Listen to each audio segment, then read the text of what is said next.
When are you going to get the message? Termites like you need to get out. Faye? Did you mean to send this message to me?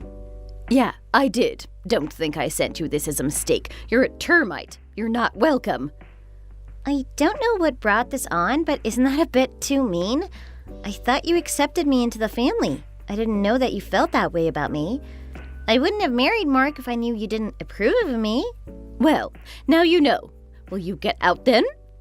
I might, but first I want to know why. Was it something I said or did that you didn't like? You should know already, but I guess you need me to spell it out for you. Fine, I will. You were just fired, right? Do you know how bad that makes you look and makes us look by association?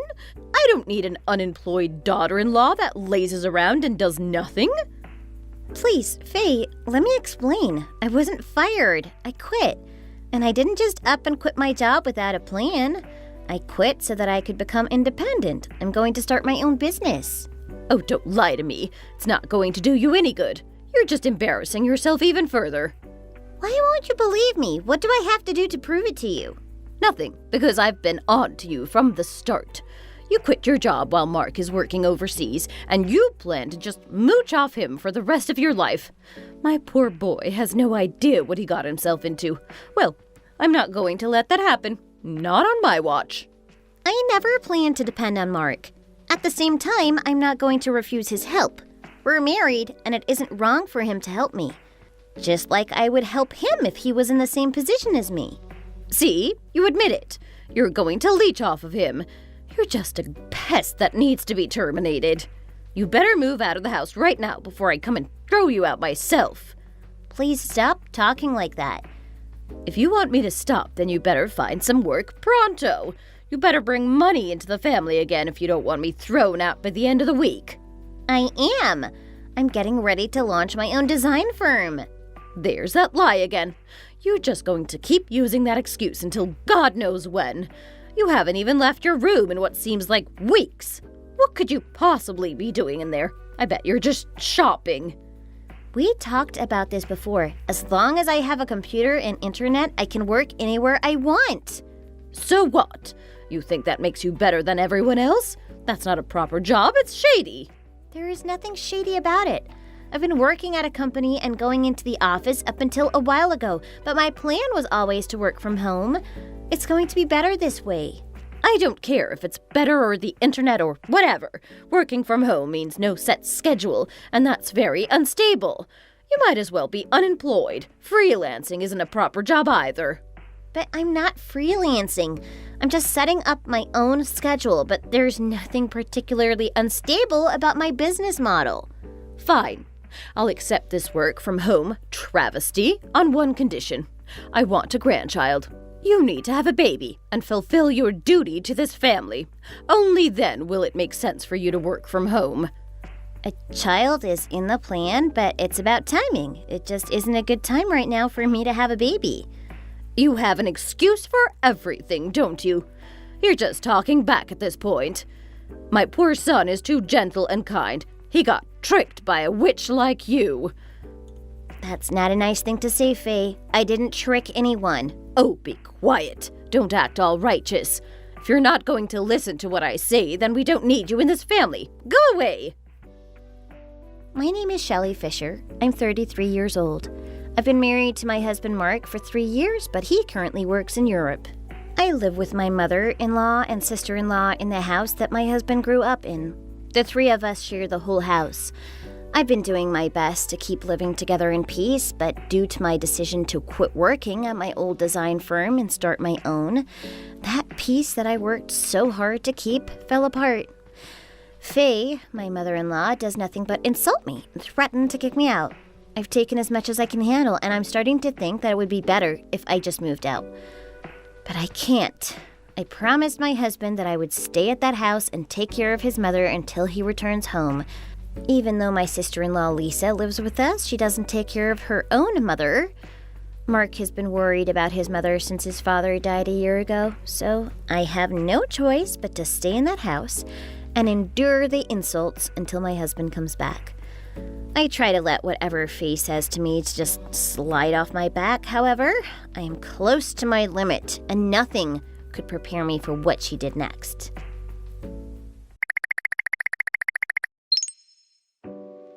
Hi, Shelley. How's your vacation? Hope you're enjoying it even though you don't deserve it. Only a good-for-nothing layabout takes a vacation when they don't even work. But do you know what? I am very happy today because I'm finally rid of you. We've moved out of that house. We don't live there anymore, and neither do you. What are you talking about? My family isn't wealthy enough to house useless people like you. I don't want to get into that right now, but it wasn't me who asked to live with you. And you think that makes you better? Anyway, I'm just messaging you to let you know that your stuff was in the way of us moving out, so I took the liberty of throwing everything out the window. What? What did you throw out the window? You better tell me now. Everything that was in your room, including your computer, and all those papers that you scribbled and drew on. There were so many, and they were scattered all over the place. It took me forever to recycle it all. They were not scattered all over the place. They were all neatly placed in binders. Oh, were they? Well, they went all over the place when I started to throw your things out. Those papers are extremely important for my work. Why did you throw them out without telling me? Wait, I locked my room. I made sure of that before I left. I'm the only one with the key. How did you get in? Oh, that flimsy thing broke with one kick. It was almost as useless as you. What the hell? It was a proper lock. Are you a gorilla? What did you just say to me? There is something really wrong with you. A normal 60-year-old woman could not kick down a locked door. It's not my fault it was so flimsy. Maybe if you had a proper job, you could have afforded a stronger lock. Oh, I think I hear thunder. It's starting to rain, and quite hard, too. Are you kidding me? Your computer is going to be completely soaked. I suggest you hurry back and save your computer before that happens. Oh, wait, you can't. You're with Mark right now in Belgium. Isn't that just too bad? Save your acting for someone else. It's embarrassing. You're embarrassing. You're an embarrassment to this family. People laugh when they hear that my daughter-in-law locks herself in her room and draws on her computer. Drawing is not just a hobby, it's part of my work too. Do you have any idea what you've done? You keep saying that it's for work, but no one believes you. But why? Why won't you just accept what I say? Anyway, there's no time for that now. Please, you need to get my computer out of the rain before it's too late. Do you think I'm going to listen to a little parasite like you? If you want to save your computer, you have to come get it yourself. That's the only way. The only reason I'm asking you is because I can't get it myself. That computer has the project that I'm working on right now. I need it. It's very, very important. I haven't been paid for that project yet. Please save my computer. It's the only thing I'll ever ask of you. Oops, my phone is running out of batteries. I don't think I got your last message. I have to go now. Enjoy the rest of your vacation. Bye. Wait, please don't go yet. Faye, nothing else matters. Please get my computer out of the rain.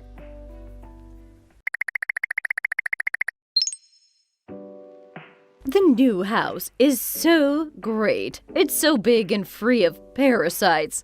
It feels like I can finally breathe. That's good for you. Oh, that's a new response. Does it even matter anymore? You're right, it doesn't. Do you want to live with us? Well, you can't, so don't even dream about it. I just cleaned the place. I don't want it to be infested again. I don't ever want to live with you again. I'm glad to be rid of you. How dare you talk to your elders like that? Even though I don't like it, I'm still your mother-in-law. You need to learn to show some respect. I don't think I need to respect the person that keeps calling me a pest and treats me horribly. You're just disrespectful. I see that no one has ever taught you manners. Well, I've had enough of you. I'm cutting you off. You're useless and good for nothing. That's more than fine with me. When will that begin? Look at you, acting tough. Don't you know what this means? Of course I do, and I can't wait. This is the best news I've heard in years. Are you being serious? If I go through with this, you'll never see or talk to me again. I'm never going to help you no matter how hard you beg. Yep, I'm 100% completely fine with that. Actually, I think hell will need to freeze over first before I ask you for help. I'm surprised that you've even offered it. If you beg for forgiveness right now, I'll let this slide. You'll also need to get a job, a real job that I approve of. I have no reason to ask you for forgiveness. I didn't do anything wrong. I already have a job, and I don't need you to approve what I do, so I'm going to give that a hard pass. Fine, have it your way, but I'm not even going to give you a single cent. You've never given me money for anything, so I'm pretty sure I won't need your money in the future either. Besides, I have enough money, more than I need actually. Oh, how you lie. You're probably just living off your savings right now. You'll come begging when that dries up. I have used a lot of money for work, but I haven't even touched my savings yet. The last time I checked, I have a net worth of about $3 million. $3 million? Dollars? How on earth did you get that much money? Did you win the lottery or something? Did someone die? Why didn't you mention winning the lottery? You shouldn't keep that kind of information to yourself. No, I didn't win the lottery. I don't even play. I've never bought a ticket in my life. You said you have $3 million. How else could you get that much? There are other ways to earn money than the lottery. Quit beating around the bush. How did you get that money? Wait, I think I know. You embezzled it from your old company. You probably didn't quit like you said you did. You were fired because they caught you. What? You're delusional. It finally makes sense. That's why you left so suddenly. I didn't embezzle money from my company. We parted on very good terms. You can pretend all you want. I've uncovered the truth. My son married a criminal. How shameful. Could you please listen to me for once? I didn't do anything wrong. It took me years, but I saved that money. There is no way a woman in her 30s can save up $3 million. You're nothing but a liar. If you would give me a chance, I can explain how I saved up so much. I can't trust anything that you say. You're a criminal. You can't convince me otherwise. You better hand over your savings as an apology to me. I'm going to need it when they charge me for being an accessory to your crimes. Oh my God, I had a criminal living under my roof. Now, you owe me that money. You're being ridiculous, Faye. I'm a designer. I earned that money by working. I've worked on contracts from different countries around the world. I've worked with famous and popular brands as well. Now who's being ridiculous? There's no way that's true. I've worked for Charles Salon and Kathleen Brighton. I've seen you use Kathleen Brighton's tote bags. I designed them. What? You designed them? I have. Obviously not everything, but I worked with her and her team for a few seasons. That's why I kept getting several packages from her that year. They were all samples of the designs I did for her. Those were samples? I thought you were shopping with Mark's credit card. No, I told you they were for work. Of course, at first, it was just a little side project since I was still with my old firm. A friend of mine from design school introduced me to Kathleen. She really liked my stuff and asked me to do a few more. That gave me confidence, and it was then that I realized that I could make it on my own. She liked your work that much that she kept asking you to come back? Yes, she did. And with each season, she gave me more and more money. The contracts kept getting bigger. That's how I was able to save up so much. That plus some careful investing. So, you were really working all this time? Those scribbles of yours had value? Yes, that's what I've been trying to tell you this whole time. You never listened. You refused to hear what I said. My very own daughter-in-law helps design bags that are sold all over the world. I tried to tell you that before. I told you that my designs are well known. I thought you were just joking. I thought you were just trying to get me off your back. This changes everything. You need to come back and live with me again. Do you think you can talk to your friend Kathleen and get me a discount? Oh, or even a free bag. Tell her I think the new collection is looking great, and the clutch would look great in my hands. You've certainly started to sing a very different tune. You were talking about cutting me off not even 10 minutes ago. Oh, never mind that. That's all in the past now. I think it'll be easier if we live together. This new house is really something. Why don't you come give it a look? No, I'm good. I see. Well, in that case, why don't Lisa and I move back into the old house with you? Half my stuff is still in boxes anyway, so it'll be nice and easy to move again. Don't bother. That house is gone. What do you mean? I mean, the house is gone. After you two moved out, Mark told me that I could do whatever I wanted with that house. And so what? You demolished it? That's right. You had no right. That's our family house. When Mark took over the payments for it, the deed got changed to his name, so technically, it was his house to do with as he pleased. But I put years in that house. I made it into a home. I raised my children there. And now it's gone. Not a trace of it left. But why? Why not just sell it like a normal person? The house was so old, we couldn't get much money for it, so Mark and I decided that it would be better if we just demolished it. Still, you didn't have to demolish it. Plus, he thought you might stop threatening to kick me out of the house if it didn't exist anymore. But I'm his mother. How could he do that to me? Yep, you are his mom, and I'm very sure he's very grateful to you for everything you've done for him, but you took things too far. You called me a termite and a pest and constantly berated me about my work. You threw my stuff out the window and almost cost me a project. How could you treat another person like that, let alone your daughter-in-law? Mark kept apologizing to me about your behavior. Why would he apologize for my behavior? He should be on my side. He tried to stay neutral as long as he could. He even made excuses for you at first, but then he got tired of defending you. You're the one who turned him against you. This isn't going anywhere. What about the house? Are you going to build a new one? If you do that, we can put everything behind us and live together as one big happy family again. No, we're not going to do that. Even if we were planning on building a new house, I don't ever want to live with you again. Why not? Just think about it. Why would I want to live with someone that hurls insults at me all day long? Or a person that threw my things out the window? If you were in my shoes, would you want to live with a person that does that to you? Well, that wasn't my fault. Oh? Then tell me, whose fault was it?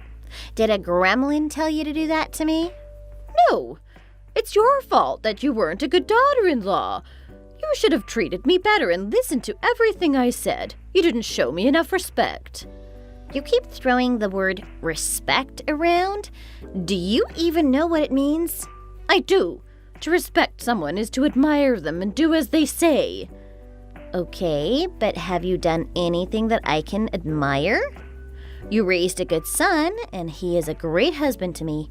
That I can respect you for. See, you answered your own question, and yet you've never shown me any respect. I wasn't finished. That I can respect you for, but nothing else. Overall, you've been a net negative on my life. You threw away documents that were important for my work. You broke into my room. Is that behavior worthy to be admired and revered? Unless you think that's how you show someone respect, should I break into your room and destroy your property as well? Would you like me to do that? I would like to see you try. You don't even know where I live. Of course I do. Your house is at the corner of Cedar Road and Bay Avenue, the one with the green roof. What? How do you know that? I saw the rental agreement. You went through my papers? How dare you go through my things? I didn't go through your papers. You left the contract on the coffee table in the living room.